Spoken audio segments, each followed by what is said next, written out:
How do you get involved with a movie like this? Are you like already a Jane Austen fan of some sort? I've read most of Jane Austen, and I've seen all the adaptations. So yeah, I was a fan, but I really loved it because it was just fun and light and such a funny concept that this girl would spend all her money Mm-hmm.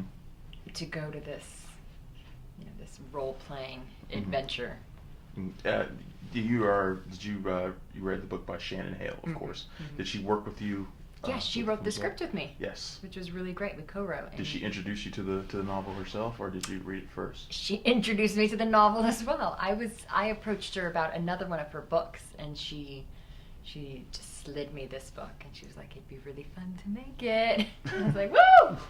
Let's go to England." Just like that. Just here's my book. And how long did it take you to read it? It really was pretty magical. It was just a couple of girls. It felt for a while that it was just a couple of girls. Like, we were also kind of living this fantasy of maybe we can make a movie. Yeah, maybe we can.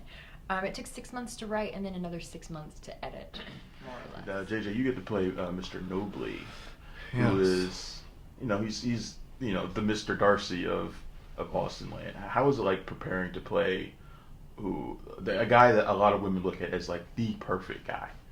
Oh God! Now you've put me on the Yes, now I know. suddenly That's feel why the I pressure asked the on question.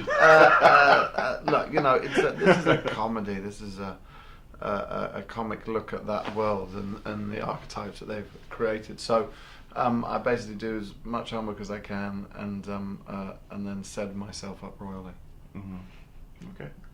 Is it? Because Mr. Nobley's kind of a complicated character to a lot of women. I think I confused myself with it. He's what's lovely about it is that he's a guy who comes across as very cold and unapproachable, Mm-hmm. and melts with Keri Russell's character Jane, Mm-hmm. and it's not hard to melt around Keri Russell. So How was it like working with her? Because she's a personal favorite of mine as well. What is she's it like like a working with her? personal favourite of the world. She can do no wrong. Not only is she an incredible actress, but she's really up for sending herself up to. This is a film where if you don't laugh at yourself, you're ruined. And certainly, I didn't know that there was that scene with the big retainers on until I saw the film. She went for it. That was your idea, wasn't it? Of course.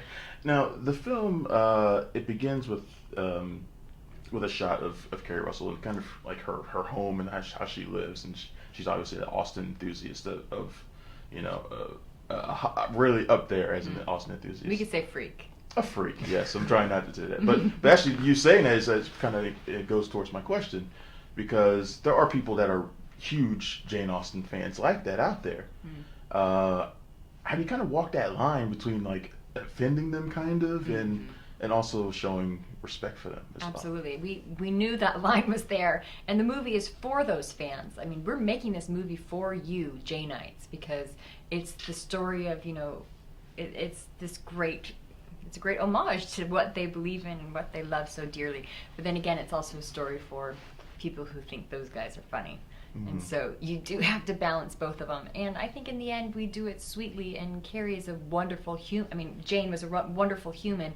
She just was kind of trapped in her same thing. She was like at risk of, dying in that room of suffocation by doilies. And so, we don't say throw away your Jane Austen books. We say just, live your life, form good relationships, and figure it out. But, reading is good. There's a line in the film where she says the only good men are fictional. And I think that is absolutely true. Okay. Thanks a lot. Okay, no, it's no, true. I'm But offended. see, most people. Are we fictional? No, the I'm right best here. men are like creative. Right. Cinema men are fabulous, but they don't exist in real life. And if they do, it's true. And in the movie, she gets over that. She gets over the fact that, I need this ideal boy that doesn't exist in real life, because, life is messy and people are messy and complicated, and they have good and bad moments and traits. And Yeah. Is that what you say the sort of the moral of the film is then, I guess? Because she's out there looking for the perfect guy, and, a lot of romantic comedies nowadays, that's what the women always tend to get, is that perfect guy. but that's not really reality. Yeah, but the fact is, it's a fairy tale that I wrote, and so she does get the perfect guy. But before she gets that, she has to have a moment where she's fine in her head. Right. I give her 2 seconds, and then she gets the boy. But Right. yeah, she has to discover, like, she has to be a little self-actualized before. She has to work for it because I mean she has, you know, there's the character played by Brett McKenzie who seems like he's the perfect guy, you know what I mean, and he's fantastic in the film as well. So she does have to work for it, and then so do you. Your character has to work for it as well, Mr. Nobley. He's not just sort of You've got to work for Keri Russell. exactly. You know, no normal person can have Keri Russell. Well, this is your first solo directing gig, so how is this different for you? Just kind of taking full control rather than sharing it. So I never had control. Oh, that's a misconception. Even now, huh?